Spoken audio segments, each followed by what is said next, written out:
Hi everybody, welcome to today's tutorial. My name's Katie Hopkin for those of you that aren't one of my tutees. Today we've got for Futures Week and Employability Week tutorials based on people from the workplace giving us some inspiration for the future. In today's session we've got Emma Lilley. I'm going to pass over to her now to start presenting. There will be an opportunity for questions at the end.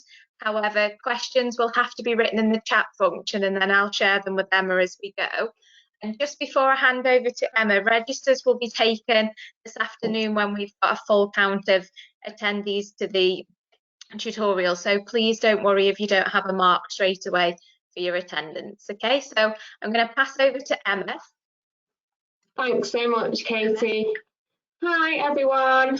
I hope you're all doing okay. It's really good to be speaking to you today as part of Employability and Futures Week. With Katie saying it's inspiring, I'm hoping you'll get some inspiration from this and we'll see what questions you have as we go along. It'll take about half an hour, not too long, and then of course there'll be a session for questions at the end. Roughly in terms of what I'm going to cover, an introduction to me, the basics. For those that are interested in a legal career, you might find my journey interesting. Unfortunately, it's a hard one to navigate at first, so any questions on that, then I'm here to answer them, just let me know. We'll go into some of the skills, so some of the skills that I've learned during my career and how they might help you and where I kind of picked them up at first. And just highlight some of the challenges maybe that I've had and how I've overcome them and how you can hopefully do that too. So if you want to go on to the next slide, please, Katie. So the basics about me, my education and job roles.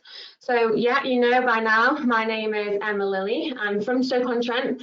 Love to be from Stoke. It's not such a bad place after all, as we are often leaned towards as we go through our education. I deliberately chose to stay here for my degree, of which we'll get onto, but I find in law it's got kind of a bad name, but I've overcome that thankfully, and I'm viewed as the same as my peers that might be from London and elsewhere. So that's something that I'm very passionate about explaining, and it's very close to my heart because I've been through what we might go through as Stokies, why we might feel we're a little behind just because of where we're from, and it's all rubbish. You can definitely tackle that, so please know that you won't hold you back in your career, basically. My education, so I went to St George and St Martin's Primary, if you know that, in Birch's Head, then went to St Margaret Ward High, stayed there for sixth form, and crossed over my sixth form at Margaret Ward and at the college. So I don't know if you can still do that now, but I had the opportunity to study some courses at Margaret Ward, some at the college, of which I did. There was like a coach, like a bus that you got in between. Not that that's needed now, because it's all online, which was fun. But yeah, that's what I did at the time, kind of staged them across the two colleges or sixth forms. And then job roles, I've done the usual, worked in pubs, waitress, worked in pubs in Tunstall, did a paper round before that around Charl, a loving life, and then moved on to 365 where I work part-time, which is where my gap year came from, which we'll get on to. Worked there whilst I was studying my undergraduate law degree, and then got my first legal role in Crewe, which is a company called Wex, and that was about 2015, I'd say. During that time, whilst I was working for Wex in my legal roles, I studied at the University of Law part-time over the weekend. So I got the train every Saturday from Kidsgrove to Manchester to go and do my studies there, so I could get my postgraduate and masters that I needed to qualify in law. That's just a quick whistle-stop tour. If you can go to the next slide, please. So challenges then. Kind of discussed the location thing. I've had asked of me plenty of times, why did you choose to study at Staffs when you could have gone to Cambridge? Why did you do this when you could have done that? And it's all about being close to your roots. You've probably seen from my social medias by now, I've got a link to that with Potter being Potteries, and I'm quite keen on advertising that you don't have to be from a certain place to be successful in whatever career, but obviously law is quite a difficult one because it's quite corporate and you think of big shiny offices in London. Now, if that's what you want to go for, you can. You don't have to stop where you didn't have to let where you're from stop you from doing that. So that's a key message of today. I had aspirations to study music, so I actually applied when I remember sitting in the college in Stoke, applying for universities that would accept me for law degrees. So I went to visit Huddersfield, applied to the local ones, Keele, Staffs, to actually do music because I studied that at Margaret Ward, played piano and loads of different things, and kind of links in with my A-level results as to why I didn't go there because they were absolutely shocking. Now, I'm not advocating this. I'm not saying it's fine to get awful A-level results, but I understand the challenges that you're going through at the minute. And that was one of mine, not related to COVID, but I just didn't do great in my A-levels. I was aspiring to be a great student and I was in the top classes and, you know, French, music, English and psychology is what I studied at A-levels, so pretty big ones. Was on track to do well and then just didn't do as well as I should have done. I remember turning up on A-level day, having my results, and I was just like, what am I going to do now? I was always going to go to uni, always going to follow that academic track, and then it just didn't work out for me. It was like it kind of all came shattering down, and I was just like, what next? Hence the law degree. So I called around universities and said, listen, I've got like, I can't even remember how many it was, so many UCAS points, wasn't even worth mentioning. Like I'm talking, one of these A-levels was an E, like it was, people would have written me off at that stage. I was calling universities and just said, what have you got for me? And Staffs I was quite keen to go to because it was close to home. I could still live with parents, I could still work at Bet 365 and earn a wage. I was really, that would have been my first choice if Huddersfield wasn't a music specialist university anyway. So I was like, Staffs, what have you got for me? And the lady on the phone said, we've got a law degree. I was like, hang on, how am I going to get onto this? Because you've got a law degree, but you need to do a foundation year as well. And I was like, another year? Like degrees are what, 3? And you can extend them now anyway. But I had to do a 4-year course, but nothing else was available to me. So I was like, I'll just do it. Essentially what that first year does, that foundation year, is bumps up your A-levels. So it brings you up to the level that you should be to start a degree. Now, you might think in law, it's a long path to get to qualification. And an extra year is just like not great in terms of when you're at that stage, but it's probably one of the best things I've ever done because it gave me the space and allowed me to decide what direction I wanted my career to go in. It really did help. I wouldn't have thought this at the time. I was having a nightmare. I was like, don't want to do a 4-year degree, but I've got no choice. Yeah, like I say, I was always very academic focused. So yeah, I accepted that course. I was with my best friend as well, so we just thought we're in it together, let's go for it. And then it didn't take me long to fall in love with law. It just suited me completely. I didn't have any history of it from A-levels. I know it's different at A-level and what you'll be going through now will be different to degree. So if you've got any questions on that, then let me know, I'm happy to answer them. But yeah, went into my law degree thinking I don't even want to do law and left just complete aspirations to be a lawyer. Now that links into do I fit in? So a lot of people still tell me now they can't believe I'm a lawyer. It's like you don't look like one, you don't put on the kind of corporate demeanour that you would expect of a lawyer. And I won't lie, at first I felt like I had to. I felt like I had to change myself to fit into the career. Didn't feel like I'd be respected, didn't feel like I could still have the piercings that I've got in my ears and dye my hair this fake ginger colour and still be in the career, but you can, and you can find a place for yourself, and that's what led me to InHouse Law, which we'll get onto. So it's a little bit different, a little bit of a change in route, but that's where I actually found my place in law. And then just quickly on my gap year, that's really helped me. So not only did I do a 4-year degree, I also took a gap year in the middle of it, so 5 years. I did drag this out, trust me.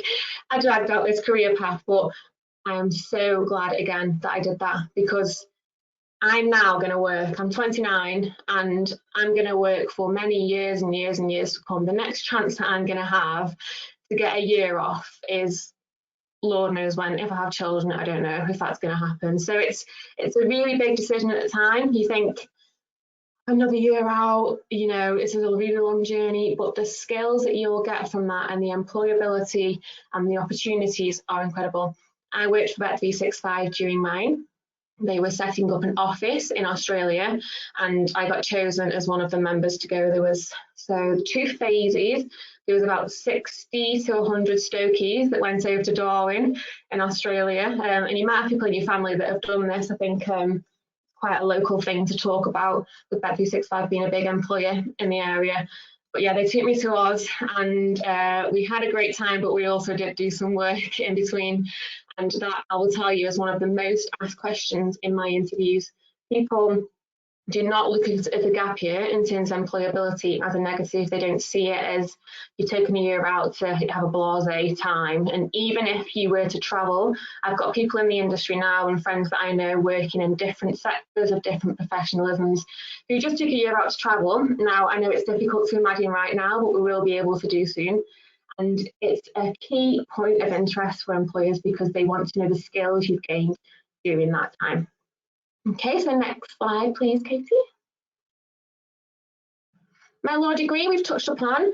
Because I was kind of disheartened from the start of my A-level results, I didn't have a great first or second year, to be honest. I'm not going to say I had massively incredible grades. I mean, first year of your degree, you just need to get enough to get through, well, at my stage, to get through to the next year. And I wasn't really set on or passionate about a career in law. So I was just like, I'm just here to get to the next stage and to see what career suits me and what I like and what I enjoy doing.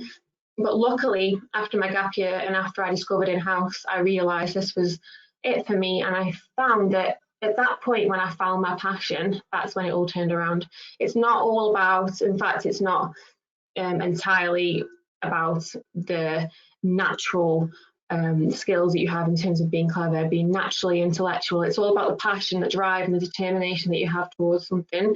So I really, really knuckled down, got my head down and managed to turn around my poor grades and came out with a first in my law degree, which is quite rare because everyone aims for that 2-1. A first is quite hard to get in law. And I graduated with a prize for being the most improved level 6 student. I was like, had a backhanded compliment, most improved, must have meant that I wasn't great at the start, but yeah, you've got to take it. So I was really, really tough with that. And that allowed me also to talk about a success story in interviews. So whereas before I was like, I'm not going to get very far. I've got awful A-levels. People are going to look back at them. They're going to look back at my scores that I've had so far. Just because I was lost in myself, really didn't know what I wanted, and kind of shut me down at the start of my career. And I thought all was lost, but it absolutely wasn't, because I had this success story to turn it around. And we'll go on to how that might help to build your skills in whatever industry, whatever job you go for. But I think, you know, if you're a fantastic student from day one, extremely, like, well done, hats off to you. But times are difficult right now. So if you find yourself in the same situation as me, you can use that as a massive positive. At the time, it didn't feel like it, but with what you're going through now, with you have to pick yourself up every day and adapt to these new situations that we've got, there's a lot of positives to be drawn out from that in your future career. So moving on to my paralegal role, for those who are interested in law, you might have come across one of these, or if you watch Suits. This is what Rachel Zane starts out as, kind of like a legal admin assistant role. So you help with getting contracts signed, you might set notifications for calendar diaries for directors and big directors in the company who might have to have meetings at certain points of the year to comply with law. You might bring people together to talk about key issues. You might document things. You will learn so much law during this process. It sounds like you're just going to sit in the corner of a room taking notes, but that is not at all the case, especially in-house, because in-house in a business, you'll have much more responsibility. I really enjoyed my paralegal role, and I was the only paralegal for the business at that time. And I was working very closely with the legal director, so it allowed me to very swiftly move on to a training contract that will sort out the role that you'll need to qualify, although the SQE will come in by the time you get there if you're looking for a legal career. Of course, any questions on that, it's a fairly new thing. So from September 2021, the way that you qualify as a solicitor will change. There is a transitional period, but everyone's just still trying to work it out at the minute. So if you've got any questions on that, I do help a lot of people on it through my Instagram and socials. So feel free to ask them either now or after the session.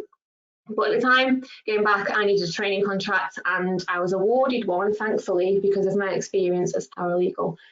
And then something else that you might not have been told about is the requirement at the time to get an LPC, so the legal practice course. And this cost, what, 11 grand at the time. And by the time, oh gosh, what is it now? It's more expensive now, put it that way. And I didn't know about this, so this was another blow. I was like, how am I going to deal with this?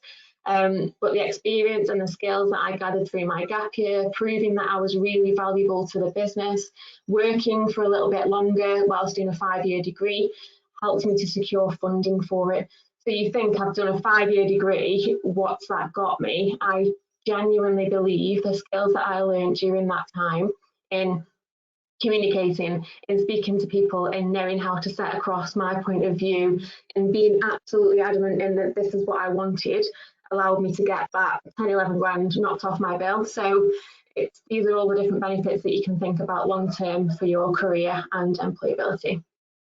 And then qualification and beyond, I trained at WEX Europe Services and Crew, and then moved on to work for Manchester Airports Group. So I was based at the airport for a long time until the amazing COVID hit, and then was from home. And I've been at home ever since, even though I've had a job change in between. But very quickly, I worked as commercial solicitor at Manchester Airports Group. We served East Midlands, Manchester and Stansted, provided all legal advice that you might need across those airports.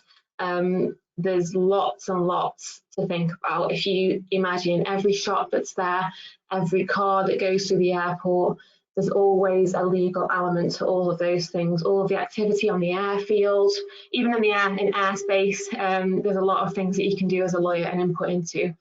And then recently, after a period of furlough and it not being the best industry to be in, with travel unfortunately facing a decline, I moved to a company called SD Works, which is a global company that works with huge businesses to sort out their HR and payroll, really. So when people that you know get paid, when you get paid, it'll go through a payroll system and there'll be lots of personal data and things to deal with alongside that. So I am currently the only lawyer for the UK and Ireland for this global company. And to say that at 29 is a bit difficult for it to sink in for me. But again, I strongly believe if I would have done a straight 3-year degree and I wouldn't have had the experience I'd had during the time of working, then I wouldn't be where I am now. So next slide, please, Katie. I don't know if we've had any questions in yet. If not, I can continue. Questions. Okay, cool.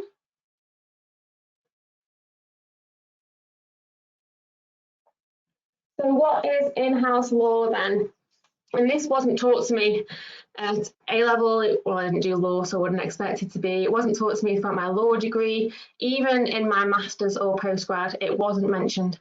I had to work this out for myself. I just thought the only way to be a lawyer was to go and find a law firm, have them train you, and you sit alongside loads of lawyers and you'll have meetings with clients, you'll advise them on things, and it's different businesses coming in and out all the time. But in-house law is different to private practice, as you'll see on that second bullet point. So you kind of have one client. It's this idea that I will work for a business, not a law firm, not one providing legal services. I'll work for a business and help them with all of their legal issues. So for example, like I said, Manchester Airport Group, this can be anywhere. It can be at Apple. So Apple are currently recruiting for a few legal counsels. So legal counsel is a term you might hear when we talk about in-house lawyers. Farfetch, a fashion company, football clubs, Wolverhampton Wanderers were appointing not long ago, kind of not great if you're a Stokey to hop over there, but yeah, Wolves recruiting.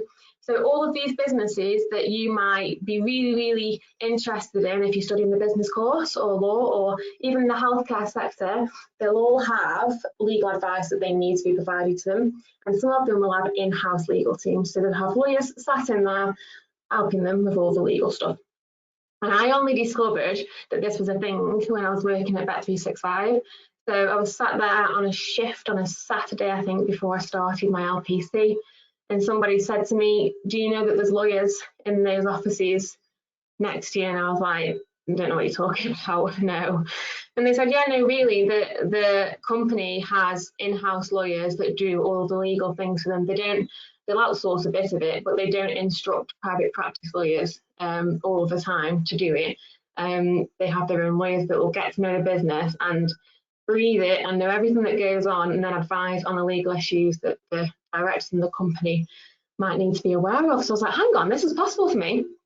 And so that's where I kind of fell into in-house and found my place in the one that I fit within, because it's a lot more business focused. You've got to be more commercial. There's less technical legal side of things. So if you really enjoy getting into the nitty-gritty of legal queries and trying to, really focus on something, following it all the way through the courts and what decisions have happened and how that might affect the advice that you're giving to your clients, then fine, that might be great for you. In-house, on the other hand, suited me better because I wanted the business side. I wanted to work with more non-lawyers.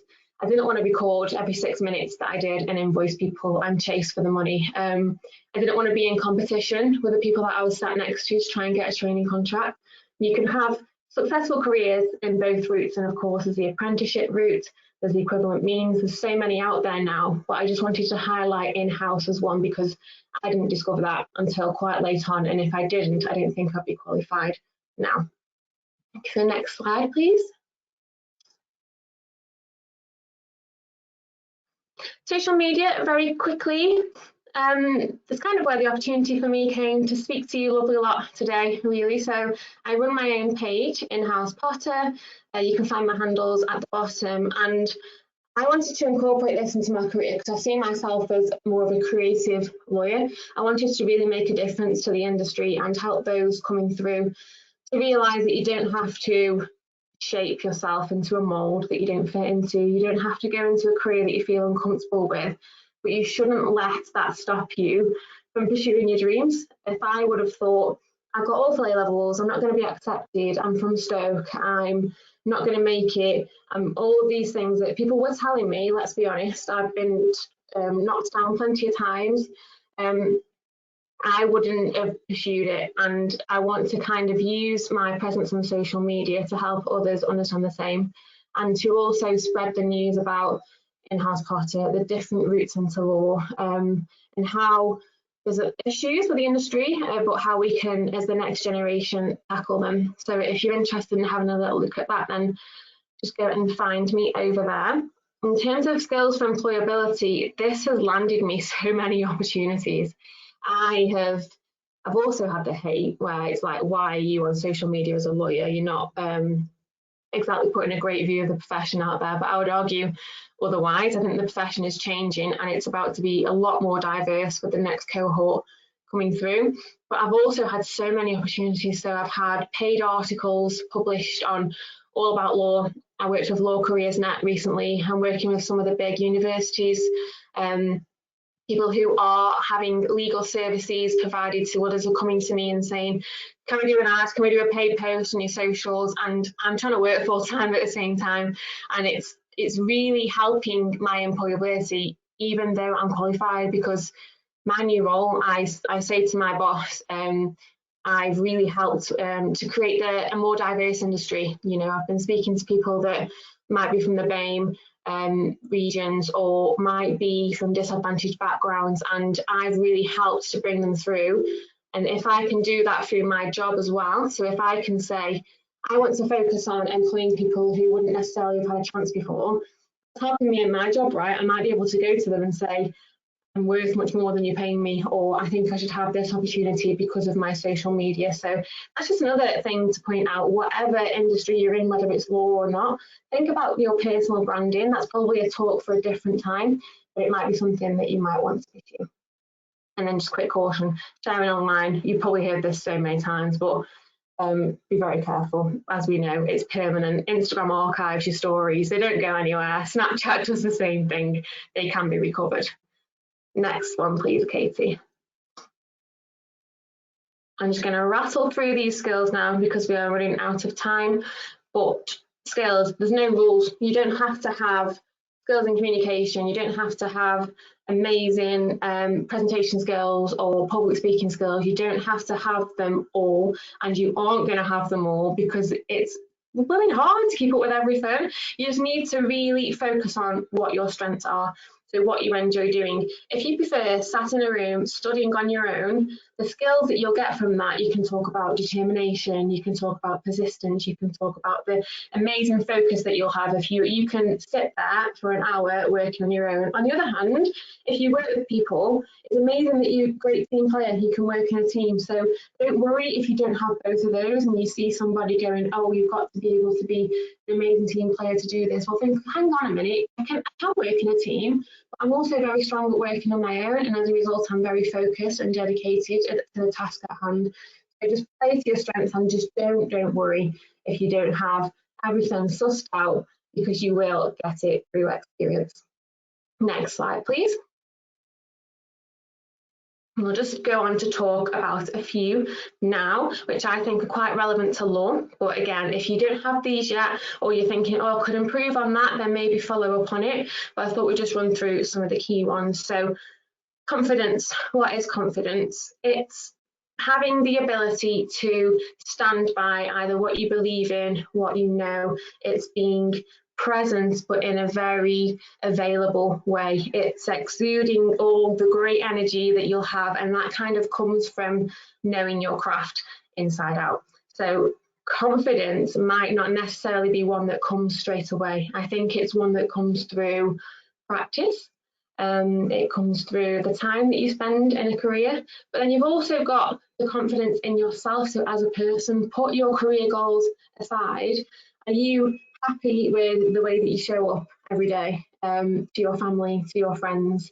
Do you feel like you're a well-rounded person that can really take things forward and just champion what you believe in? So it's not always about in relation to work. Sometimes you have to start a little bit closer to home with you.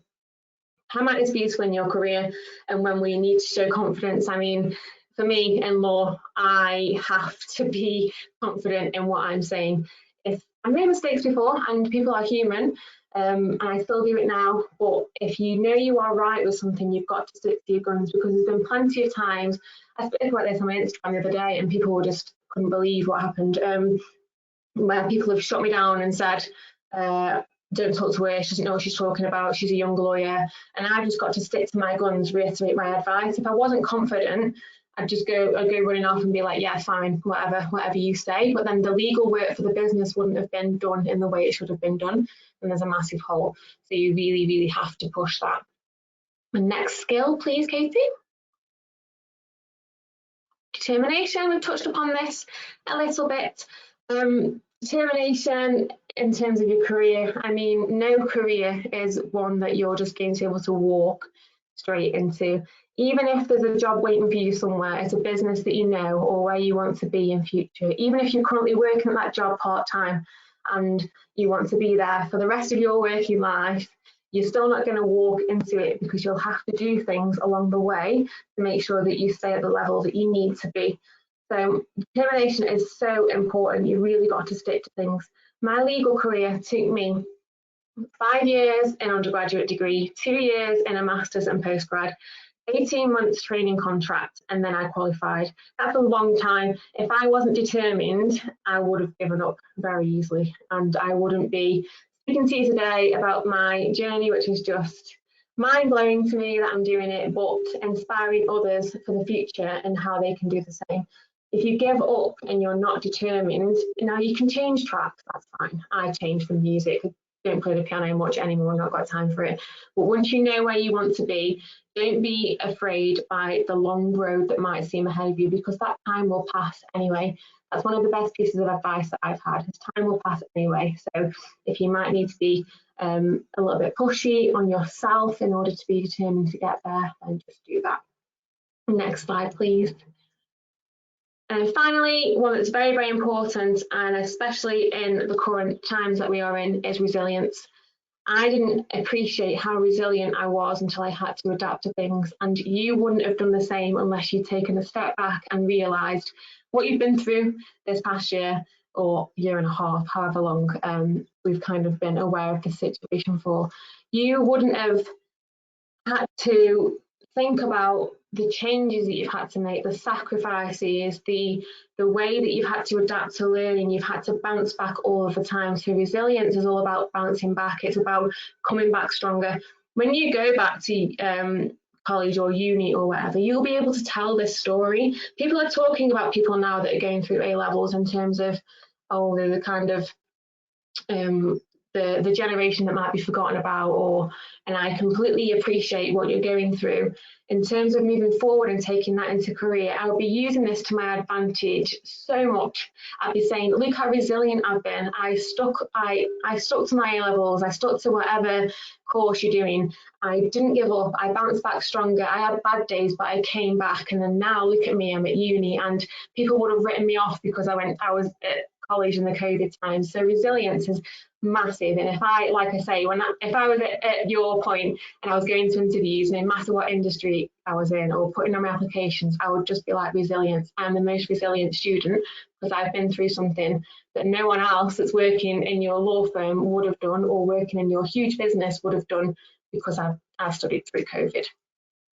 So next slide, please. Quickly, top tips.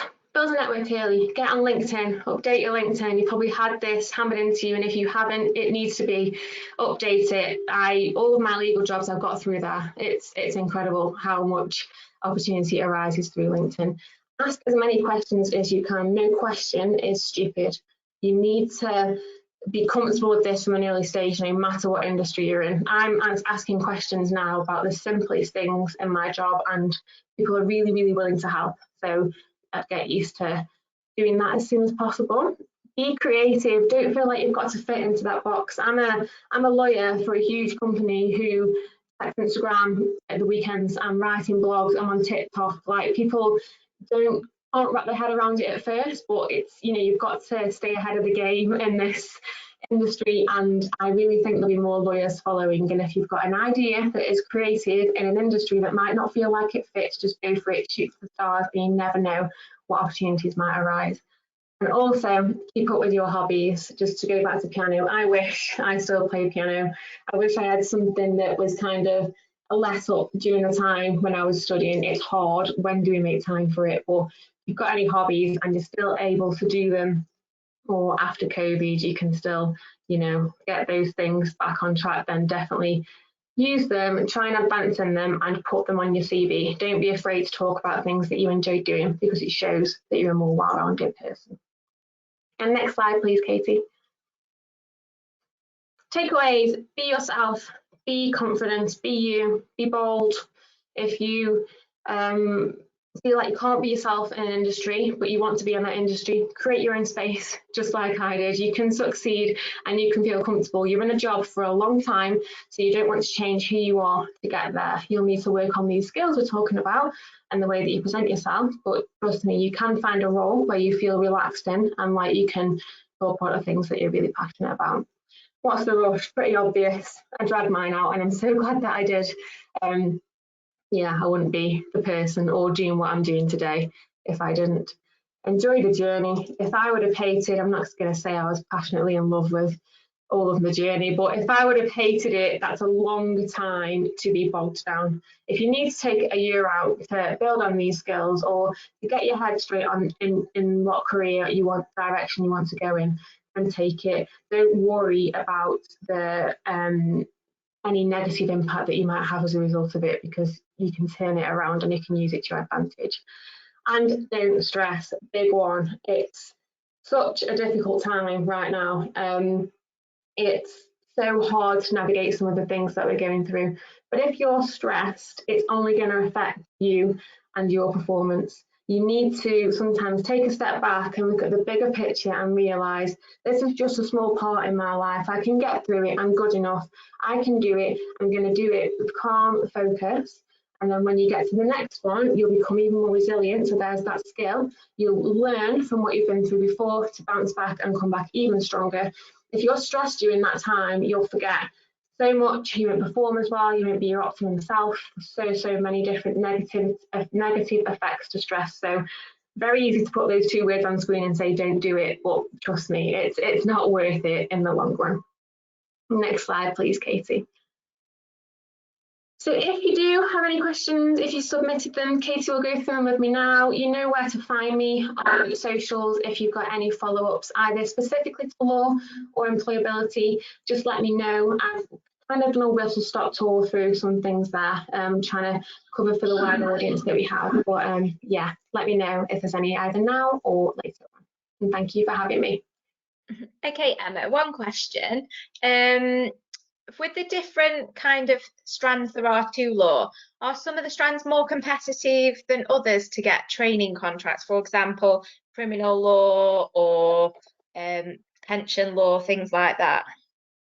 Okay, so training contracts aren't necessarily awarded on a strict area of law basis. So if you want to be a commercial lawyer or corporate lawyer or criminal, you wouldn't say, I want a criminal law training contract. You probably go to a firm that specialises in criminal or whatever area you're interested in, but you wouldn't say that. Training contracts are quite varied and you'll cover a lot of areas of law.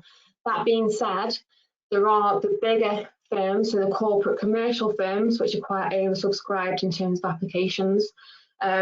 There'll be less people probably going for things like criminal now because of the lack of legal aid and the issues that you've got with that. It kind of goes in waves of what's interesting and what isn't to people. Employment is quite a competitive one to get into now because of the furlough scheme and COVID and the kind of interesting cases that you might get off the back of that with redundancies and all sorts of things, insolvency law.